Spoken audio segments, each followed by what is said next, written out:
ದೃಶ್ಯ 3 ಗದ್ಯಾನುವಾದ. ದ್ರೌಪದಿಯನ್ನು ಪಡೆದೇ ತೀರಬೇಕೆಂಬ ಹಠ ಕೀಚಕನಲ್ಲಿ ಹೆಚ್ಚಾಯಿತು. ಅವನಿಗೆ ತನ್ನ ವಿರಹ ಭಾವಕ್ಕೆ ಆಸೆಯ ಪ್ರತಿಕ್ರಿಯೆಯು ಆಕೆಯ ಮಾತಿನಲ್ಲಿ ಕಾಣಲಿಲ್ಲ. ಅವನು ತನ್ನೆಲ್ಲವನ್ನೂ ಅವಳಿಗೆ ಅರ್ಪಿಸಿದ್ದ. ಅವನ ಶಕ್ತಿ ಸಡಿಲವಾಯಿತು, ಬುದ್ಧಿ ಕದಡಿ ಹೋಯಿತು. ಕೈಯಲ್ಲಿ ಕತ್ತಿ ಹಿಡಿದು ಸುದೇಶ್ನೆಯ ಅರಮನೆಗೆ ನುಗ್ಗಿದ. ಅಲ್ಲಿ ತನ್ನ ಅಕ್ಕನನ್ನು ನೋಡಿದ. ಕೀಚಕನು ಸುದೇಶ್ನೆಯ ಪಾದಗಳಿಗೆ ಹಣೆಯನ್ನು ಚಾಚಿದ. ಪ್ರೀತಿಯ ತಮ್ಮನನ್ನು ಸುದೇಶ್ನೆ ಮೇಲೆತ್ತಿ ಅಪ್ಪಿಕೊಂಡು, ನನ್ನ ಮದಿಸಿದ ಆನೆಯೇ ಕುಳಿತುಕೋ ಎಂದು ಕುಳ್ಳಿರಿಸಿ ಅವನನ್ನೇ ನೋಡುತ್ತಿದ್ದಳು. ಅವನ ಮುಖ ಹೆಣದ ಮುಖದಂತಾಗಿದೆ. ಸೈರಂಧ್ರಿಯನ್ನು ಇವನು ಕೆಣಕಿದನೋ ಏನೋ.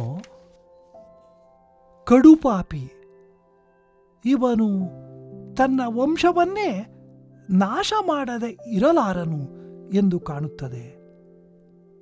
ಏನು ಮಾಡಲಿ ಎಂದುಕೊಂಡು ಮುರುಗಿದಳು. ಕೀಚಕನ ಶ್ರೇಷ್ಠವಾದ ಹಿರಿಮೆ ಕುಂದಿದಂತೆ ತೋರಿತು.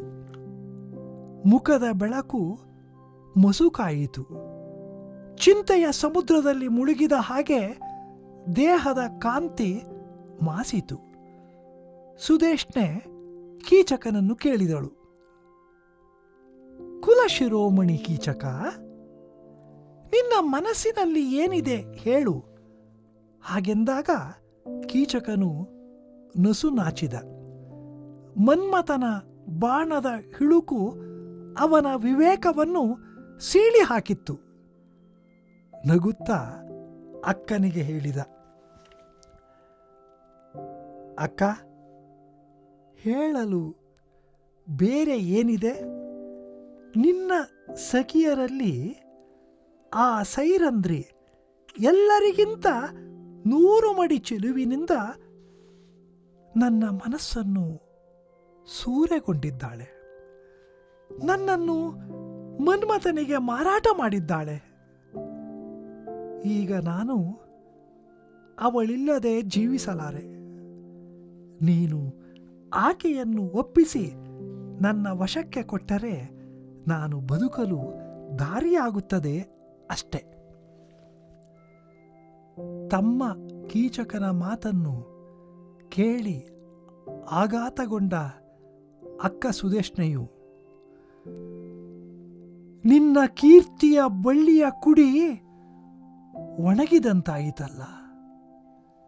ನೀನು ಕಾಮಬಾಧೆಗೆ ಸಿಕ್ಕಿದೆಯಲ್ಲ. ಅಯ್ಯೋ, ನೀನು ಯಮನಂತೆ ಅವತರಿಸಿ ನಮ್ಮ ಕುಲವನ್ನು ಹಾಳು ಮಾಡುತ್ತಿದ್ದೀಯಲ್ಲ. ಸ್ಫೂರ್ತಿ ಕಳೆದುಕೊಂಡು ನೀನು ಹೀಗೆ ವರ್ತಿಸಿದರೆ ನಿನಗೆ ರಾವಣನಿಗೆ ಬಂದ ಸ್ಥಿತಿಯೇ ಬರುತ್ತದೆ. ಇದು ನಿನಗೆ ಗೊತ್ತಿಲ್ಲವೇ? ನೋಡು, ನಿನ್ನ ದುಷ್ಟತನವನ್ನು ಕಂಡು ನನಗೆ ಬಹಳ ಅಂಜಿಕೆಯಾಗಿದೆ. ರಾಜಪುತ್ರರಿಗೆ ಅನ್ಯರ ಪತ್ನಿಯಲ್ಲಿ ಅನುರಾಗವೇ? ಪರರ ಧನವನ್ನು ಅಪಹರಿಸಬಹುದೇ? ಯುದ್ಧದಲ್ಲಿ ಹೆದರಿ ಪಲಾಯನ ಮಾಡುವುದು ಯುಕ್ತವೇ? ಧೂರ್ತರ ಸಹವಾಸ ಮಾಡಿ ಅದಾರಿಂದ ಕಲಿತುಕೊಂಡೆ. ನೀನು ಈಗ ನಿಮ್ಮ ಭಾವ ವಿರಾಟರಾಯನಿಗೆ ಅವಸಾನ ಕಾಲವನ್ನು ತರುತ್ತಿದ್ದೀಯಲ್ಲ. ನಿನ್ನ ವರ್ತನೆಗಳನ್ನು ಕಂಡು ನನಗೆ ತುಂಬ ಭಯವಾಗಿದೆ ಎಂದು ಹೇಳುತ್ತಾ ಸುದೇಶ್ನೆಯು ಮುಖವನ್ನು ತಿರುಗಿಸಿಕೊಂಡಳು. ಮತ್ತೆ ತನ್ನ ಮಾತನ್ನು ಮುಂದುವರಿಸುತ್ತಾ ತಮ್ಮನಿಗೆ ಎಚ್ಚರಿಕೆ ನೀಡುತ್ತಾಳೆ. ಅವಳ ಪತಿಗಳು ದೇವತೆಗಳು. ನಮಗೂ ದೇವತೆಗಳಿಗೂ ಮಧ್ಯೆ ಎಷ್ಟು ಅಂತರವಿದೆ ಗೊತ್ತೇ? ಕೋಪಿಸಿಕೊಂಡರೆ ದೇವತೆಗಳ ಎದುರಿಗೆ ನಿಲ್ಲಲು ಯಾರಿಗೆ ಸಾಧ್ಯ? ನಮ್ಮನ್ನು ಯಾರು ತಾನೇ ಕಾಪಾಡುತ್ತಾರೆ ಹೇಳು? ನನ್ನ ಮಾತು ಕೇಳು. ಅವಳ ಸಹವಾಸವೇ ಬೇಡ. ನನ್ನ ಅಂತಃಪುರದ ಸಖಿಯರ ಸಮೂಹದಲ್ಲಿ ನಿನಗೆ ಯಾರ ಮೇಲೆ ಮನಸ್ಸಿದೆ ಹೇಳು. ಅವಳನ್ನು ಕರೆತರಿಸಿ ಪ್ರೀತಿಯಿಂದ ಮದುವೆ ಮಾಡಿಕೊಡುತ್ತೇನೆ ಎಂದು ಸುದೇಷ್ಣೆ ಹೇಳಿದಳು. ಅಕ್ಕ ಸುದೇಷ್ಣೆಯ ಎಚ್ಚರಿಕೆಯ ಮಾತುಗಳನ್ನಾಗಲಿ ಹಿತನುಡಿಗಳನ್ನಾಗಲಿ ಲೆಕ್ಕಿಸದೆ ಕೀಚಕ, ಅಕ್ಕ ನಿನಗೆಲ್ಲೋ ಮರುಳು.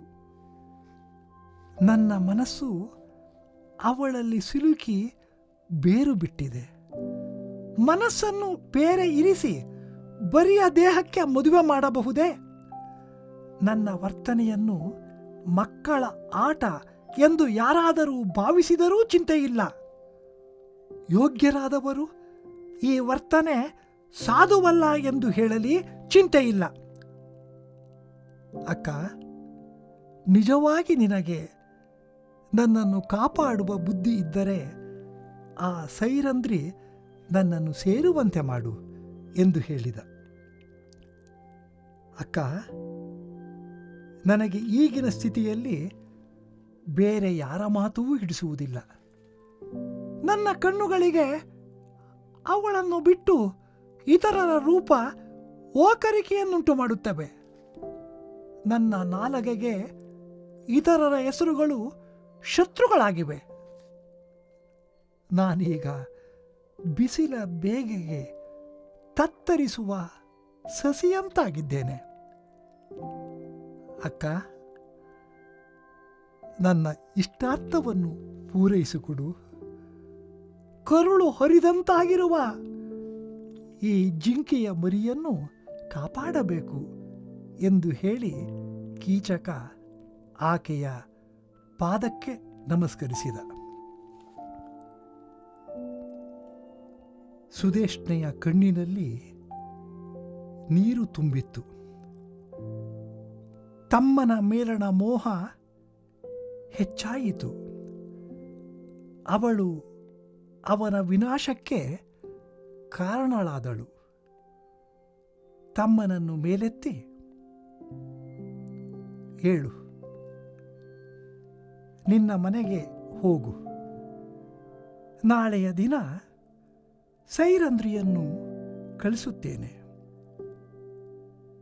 ಪರಸತಿಯ ಸಹವಾಸ ಒಳ್ಳೆಯದಲ್ಲ ಎನ್ನುತ್ತಾ ತಮ್ಮನನ್ನು ಬೀಳ್ಕೊಟ್ಟಳು. ಕುಮಾರವ್ಯಾಸ ಭಾರತ ಪಠ್ಯ ದೃಶ್ಯ 3. ಹೂಣೆ ಹೊಕ್ಕುವುದು. ಆಕೆಯ ಮಾತಿನಲ್ಲಿ ವಿರಹದ ಆಸೆಯ ಕಾಣೆನು. ಮುಂಗಾಣಿಕೆಯಲೇ ಮನದ ಸರ್ವಸ್ವ ಸೂರೆ ಹೋದುದು. ತ್ರಾಣ ಸಡಿಲಿತು, ಬುದ್ಧಿ ಕದಡಿ ಕೃಪಾಣ ಪಾಣಿ ವಿರಾಟರಾಯನ ರಾಣಿಯ ಅರಮನೆಗೆ ಐದಿದನು. ನಿಜಾಗ್ರಜಯ ಕಂಡನು, ಹಣೆಯನು ಅಂಗ್ರಿಗೆ ಚಾಚಲು ಎತ್ತಿದಳು ಅಣಕಿಗನ ತೆಗೆದಪ್ಪಿ. ಸುದೇಷ್ಣೆ, ಮದವಾರಣನೆ ಕುಳ್ಳಿರು ಎನ್ನುತ್ತಾ ಆ ಸಹೋದರನ ನೋಡಿದಳು. ಹೆಣ ಮುಸುಡು ಬಿದ್ದಿದೆ. ತನ್ನಲ್ಲಿಯೇ ಕಡುಪಾಪಿ ಲತಾಂಗಿಯ ಕೆಣಕಿದನೋ, ವಂಶವ ಹಣಿದವಾಡದೆ ಮಾಡನು, ಏಗುವೆನು ಎನ್ನುತ್ತಾ ಮರುಗಿದಳು. ಈಗ ತಮ್ಮನನ್ನು ಕುರಿತು, ನಿಜಾಕಾರ ಕುಲಶಿರೋಮಣಿ, ಅಗ್ಗದ ಮಹಿಮೆ ಅಳುಕಿತು, ಮುಸುಡಿನ ಬೆಳಕು ಕಂದಿತು, ಬಹಳ ಚಿಂತಾಜಲದಿಯೊಳಗೆ ಅದ್ದಂತೆ ಸೊಂಪು ಅಡಗಿತು. ಹೇಳು ಚಿತ್ತದ ನೆಲೆಯನು. ಆಗ ಕೀಚಕ ನಸುನಾಚಿ, ಮದನನ ಹಿಳುಕು ಸುಮತಿಯ ಸೀಳೆ ಬಳಿಕ ಇಂತು ಎಂದನು ಅವನಗುತ. ಬೇರೆ ಭಿನ್ನಹವೇನು ನಿನ್ನ ಓಲಗದ ಸತಿಯರಲ್ಲಿ ಅವಳು ಸತಿಯರ 100 ಮಡಿ ಚೆಲುವಿನಲ್ಲಿ ಚಿತ್ತವ ಸೂರೆಗೊಂಡಿಹಳು. ಮದನಂಗೆ ಮಾರಿದಳು. ಜೀವಿಸಲಾರೆನು ಆಕೆಯನ್ನು ಒಳಗು ಮಾಡಿಸಿ ತೋರಿದೊಡೆ ತನ್ನ ಒಡಲೊಳು ಹಸುವಿಂಗೆ ನಿರ್ವಾಹ ಹೌದು. ಕೀಚಕನ ಬೇಡಿಕೆಯನ್ನು ಕೇಳಿ ಘಾಸಿಗೊಂಡ ಸುದೇಶ್ನೆಯು ಈ ರೀತಿ ನುಡಿಯುತ್ತಾಳೆ. ಕೀರ್ತಿಲತೆ ಕುಡಿ ಒಣಗಿತೈ ಮದನಾರ್ಥನಾದೈ, ಕುಲಕ್ಕೆ ಕಾಲನ ಮೂರ್ತಿ ನೀನು ಅವತರಿಸಿದೈ, ಕುಲವ ಸಂಹರಿಸಿದೈ, ಸ್ಫೂರ್ತಿಗೆಡೆ ಮನುಜರಿಗೆ ರಾವಣನ ಅರ್ತಿಯಪ್ಪುದನು ಅರಿಯಲಾ, ಕಡುಧೂರ್ತತನಕ್ಕೆ ಅಂಜುವೆನು ಎನ್ನುತ್ತ ನಳಿನಾಕ್ಷಿ ನಡುಗಿದಳು. ಪರವಧುವಿನಲ್ಲಿ ಬೇಟವೇ, ಪರವಿತ್ತದಲ್ಲಿ ಕೈಮಾಟವೇ, ರಾಜಪುತ್ರರಿಗೆ ಕದನದಲ್ಲಿ ತೆಗೆದೋಟವೇ, ಆಟವಿಕರ ಒಡಗೂಡಿ ಕಲಿತು ವಿರಾಟನನ್ನು ಕೊಲಲು ಎಣಿಸಿದೈ ಗುಣವೇ, ನಿನ್ನ ಆಟಕ್ಕೆ ಅಂಜುವೆನು ಎನ್ನುತ್ತ ತರಳಾಕ್ಷಿ ಮುಖ ತಿರುಗಿದಳು. ಸುದೇಶ್ನೆಯು ಮತ್ತೆ ತನ್ನ ಎಚ್ಚರಿಕೆಯ ನುಡಿಗಳನ್ನು ಆಡುತ್ತಾ, ಅವಳ ಗಂಡರು ಸುರರು, ಸುರರಿಗೆ ನಮಗೆ ಅದು ಆವ ಅಂತರವು, ಮುಳಿದೊಡೆ ದಿವಿಜ ದಳಕ್ಕೆ ಇದಿರಾರು, ನಮ್ಮನ್ನು ಅದಾರು ಕಾವವರು, ಅವಳ ತೊಡಕೆ ಬೇಡ. ಸತಿಯರ ನಿವಹದಲ್ಲಿ ನೀನು ಆರ ಬಯಸಿದೊಡೆ ಅವಳನ ಮುಂದಿಟ್ಟು ಮದುವೆಯನ್ನು ಒಲಿದು ಮಾಡುವೆನು. ಆಗ ಕೀಚಕನು ತನ್ನ ಮನದಾಸೆಯನ್ನು ಅಕ್ಕನ ಮುಂದೆ ತೋಡಿಕೊಳ್ಳುತ್ತಾನೆ. ಅಕ್ಕ, ಮರುಳವು ಚಿತ್ತವು ಅವಳಲ್ಲಿ ಸಿಕ್ಕಿ ಬೇರ್ಪರಿಯಿತ್ತು. ಮನವ ಬೇರೆ ಇರಿಸಿ ಬರಿದೇ ಮಿಕ್ಕ ಡಿಂಬಕ್ಕೆ ಮದುವೆಯುಂಟೆ. ಮಕ್ಕಳಾಟಿಕೆಯಾದಡೆ ಆಗಲಿ, ತಕ್ಕರು ಅಲ್ಲ ಎಂದು ಎನಲಿ. ಸಲಹುವಡೆ ಅಕ್ಕ, ತನಗೆ ಸೈರಂದ್ರಿಯನು ಸೇರಿಸಬೇಕು. ಇತರರ ಮಾತು ಸೊಗಸದು, ಮಿಕ್ಕವರ ರೂಹನು ಕಣ್ಣುಗಳು ಒಗಡುವುವು. ಉಳಿದವರ ನಾಮಗಳು ನಾಲಿಗೆಗೆ ಹಗೆಗಳು ಆಗಿಹವು. ಸೆಗಳಿಕೆಯ ಸಸಿಯಾದೆನು, ಎನ್ನೆಯ ಬಗೆಯ ಸಲಿಸವು. ಹರಿದ ಕರುಳಿನ ಮೃಗದ ಮರಿಯನು ಸಲಹಬೇಕು ಎಂದು ಪದಕ್ಕೆ ಎರಗಿದನು. ಆಲಿ ನೀರೇರಿದವು